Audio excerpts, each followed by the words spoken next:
महाराष्ट्रामध्ये बांधकाम कामगारांच्या कल्याणकारी मंडळांच्या योजनेबद्दल दिवसेंदिवस गंभीर परिस्थिती बनत जाणार आहे। याचा अर्थ असाच आहे की ज्या काही योजनांचे लाभ यापूर्वी बांधकाम कामगारांना मिळालेले आहेत ते लाभ मिळणे जवळजवळ बंद होणार आहे।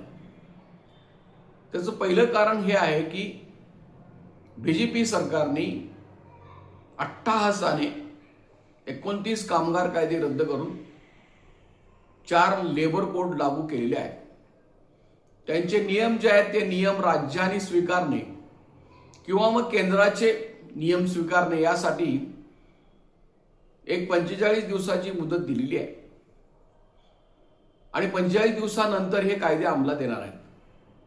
यामध्ये 29 कायद्यामध्ये बांधकाम कामगारांचा सुद्धा कायदा आहे।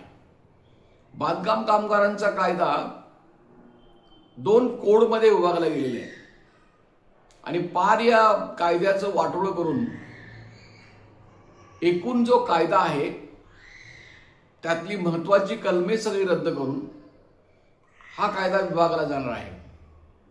त्यामुळे की सर्वांनी सावध राहणं आवश्यक आहे। म्हणून हे 4 संहिता ज्या आहेत श्रम संहिता त्या रद्द करण्याच्या विरोधी देशामध्ये जी चळवळ चालू आहे त्याला आपण जोडून घेतलं पाहिजे। 12 फेब्रुवारी रोजी देशातल्या सर्व कामगार संघटनांनी संप पुकारलेला आहे। त्यामध्ये बांधकाम कामगारांनी सुद्धा आपली स्वतंत्र संघटना घेऊन शक्य झाल्यास स्वतंत्रपणे आंदोलन करण्याची सुद्धा आवश्यकता आहे। ज्या ठिकाणी संयुक्त आंदोलन करता येईल त्या ठिकाणी संयुक्त केलं पाहिजे।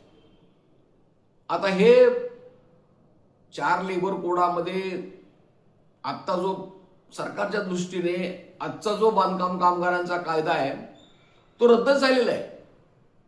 नवीन नियम स्वीकारून तो कधी लागू करायचा एवढा प्रश्न शिल्लक आहे आणि होईपर्यंत ह्या महाराष्ट्र सरकारला त्याची घाई झालेली आहे आणि या पूर्वीच्या असलेल्या या बांधकाम कामगारांतल्या तरतुदी एक एक करून कापायला महाराष्ट्र सरकारने सुरुवात केलेली आहे।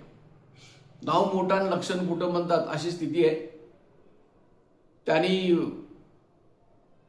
खाजगी दवाखान्यांना त्यांच्याकडून करोड रुपये घेऊन त्यांना बोगस बिले देऊन त्यांची एक यादी बनवली आहे। प्रत्येक जिल्ह्याला हॉस्पिटल्स दिलेले आहेत।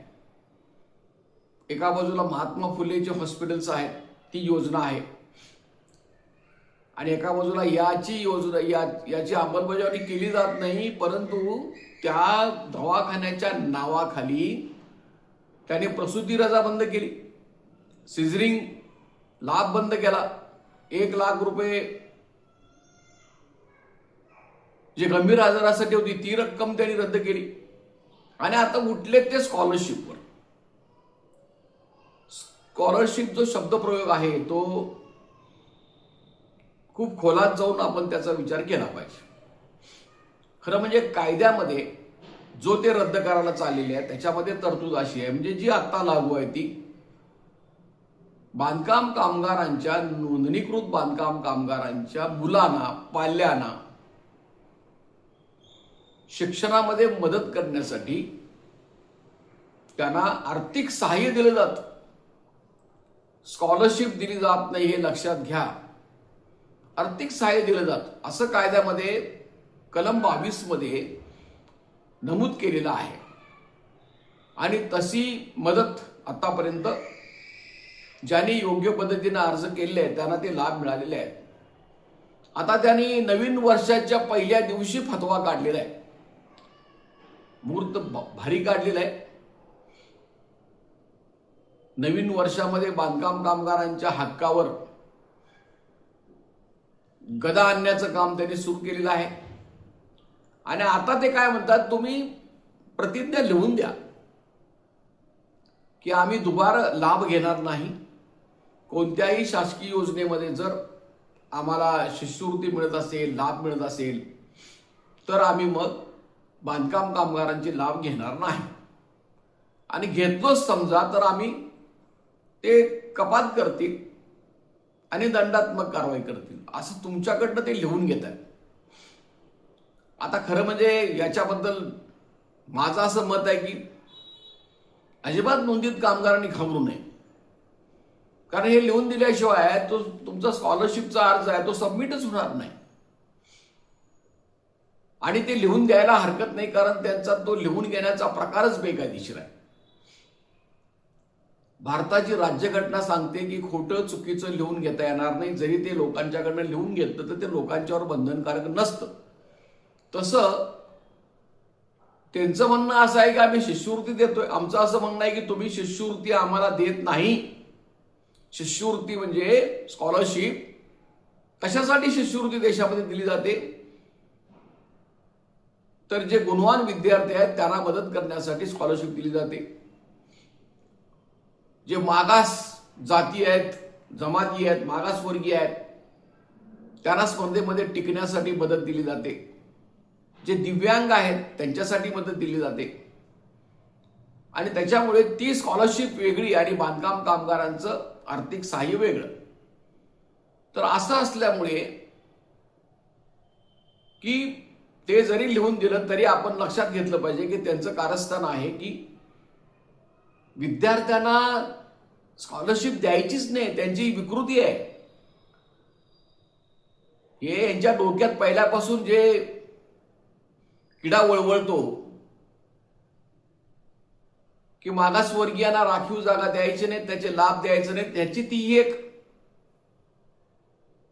ही प्रतिक्रिया आहे. राग आहे त्यांना. मागासवर्गीय शिष्यवृत्ती घेतात, स्कॉलरशिप घेतात, त्याचा एक राग आहे. आणि तो असा राग त्यांनी काढायचा प्रयत्न केलेला आहे. खरं म्हणजे आज सकाळी मी वाचलं की 30 नोव्हेंबर 2023ला यांनी नियम बनवलेले आहेत. अंतिमतः बांधकाम कामगारांचे सगळे नियमाला मंजुरी विधानसभेने दिलेली आहे राज्यपालांच्या सहीने. त्यामध्ये कुठेही असं लिहिलेलं नाही की तुम्ही दुसरा लाभ घेऊ नये, शासकीय मदत घेऊ नये. विद्यार्थ्यांच्या मध्ये विविध सवलती असतात. प्रवासाच्या सवलती असतात, राहण्याच्या सवलती असतात, रोख रकमेच्या सवलती असतात. काही विद्यार्थ्यांना शिक्षणासाठी लोन दिलं जातं, स्कॉलरशिप दिली जाते. असे विविध प्रकार आहेत. विविध मार्गाने त्याचा लाभ दिला जातो. तो पुरेसा नसला तरी सुद्धा तो प्रयत्न केला जातो घेण्याच्या बद्दल. तर आता मुद्दा असा आहे की हे सगळं त्यांनी करून घ्यायचं ठरवलेलं आहे. आणि हे सगळ्यांनी लक्षात घ्या. खरं म्हणजे हे जे महाराष्ट्रातले बांधकाम कामगार आहेत, या बांधकाम कामगारांची नोंदणी करणारे लोक आहेत आणि या बांधकाम कामगारांच्या युनियन्स आहेत, हे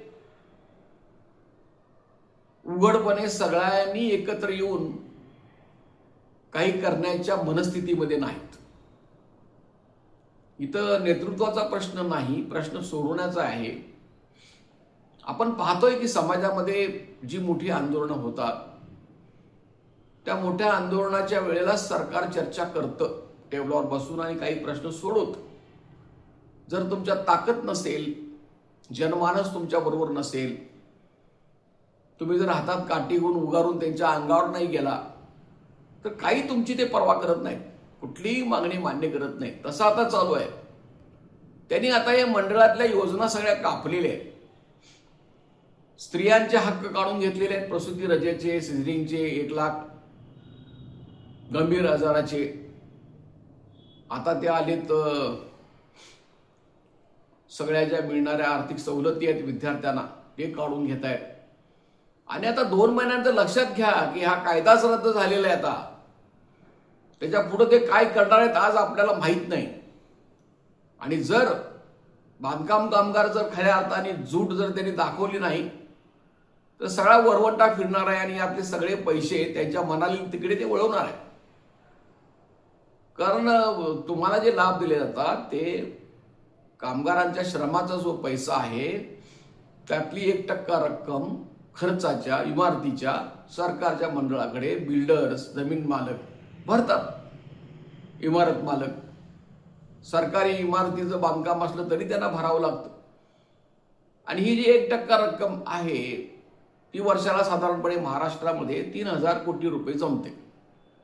तर ती रक्कम जी आहे ती त्यांनी आता गेल्या 5 वर्षामध्ये 4 बड्या कंत्राटदारांना मोठ्या प्रमाणात द्यायला सुरुवात केलेली आहे. प्रचंड गैरव्यवहार आहे, त्याची चौकशी झाली पाहिजे. कॅग रुपेट आलेला आहे, तुम्ही बघा, तो विधानसभेच्या पटलावर ठेवला होता पण त्याच्याकडे दुर्लक्ष झालेलं आहे. त्यांनी शेरे मारलेले आहेत, हे सगळं चुकीच्या पद्धतीने झालेलं आहे. कॅगचा रिपोर्ट आहे तो त्यांनीही गुंडाळून ठेवला, लोकांनी लक्ष दिलं नाही, अशी स्थिती आहे. प्रसार माध्यमामध्ये सुद्धा सोयीच्याच बातम्या येतात, मुख्य बातम्या येत नाहीत. त्याच्यामुळे तुम्ही एक लक्षात घ्या की आज त्यांनी काहीही अन्याय केला तर आतापर्यंत दाद मागण्यासाठी काहीच मार्ग नव्हता.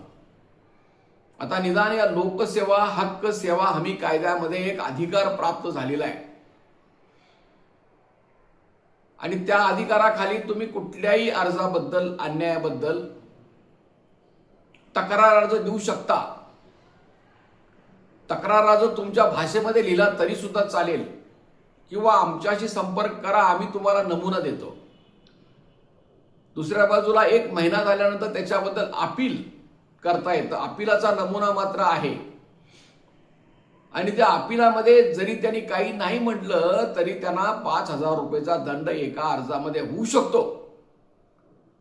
आज त्यांचं कोण काय वाकडं करू शकत नाहीत. अर्ज नामंजूर केल्यानंतर त्या अर्ज तपासतातच मुळे नामंजूर करण्यासाठी त्यांना एकदा सगळी विल्हेवाट लावायचे. 3 महिन्यापूर्वीचे जे लाखो अर्ज महाराष्ट्रामध्ये आहेत ते त्यांना काही लाभ न देता नामंजूर करायचे.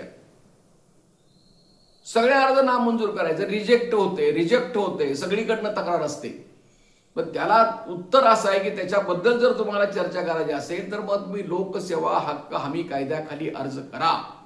तो कायदा आता लागू झालेला आहे. तो कायदा लागू झाला म्हणून हे मंडळ सांगत नाही, ते दडवून ठेवतंय. त्या कायद्याचा तुम्ही लाभ घेऊ नये असा त्यांचा प्रयत्न आहे. खरं म्हणजे त्या कायदा महाराष्ट्र सरकारचा आहे.